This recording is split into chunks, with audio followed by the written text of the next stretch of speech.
അതൊന്നും പറഞ്ഞില്ല. എനിക്കിഷ്ടമാണ്. അതെ, എനിക്കൊരു കാര്യം പറയാനുള്ളൂ. ഇതിപ്പോൾ ആരോടും പറയണ്ട. ആരെങ്കിലും അറിഞ്ഞു കഴിഞ്ഞാലേ കണ്ണീർ കിട്ടും, പിന്നെ ബന്ധം നടക്കത്തില്ല.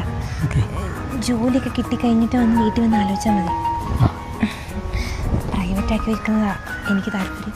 അയ്യോ, ഓട്ടോ ഓടിക്കുന്ന സാബു മാമൻ.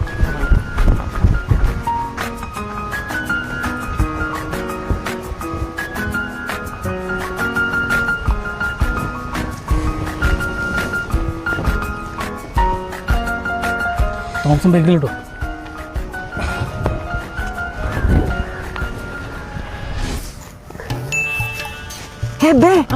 നമ്മുടെ ഡ്രസ് സെയിം ആടി. എനിക്ക് ഇപ്പൊ തോന്നിയൊരു കാര്യം ഞാൻ പറയാം. എന്റെ റിപ്ലൈ എങ്ങനെയാണെന്ന് അറിയത്തില്ല. I love you. Come on, man.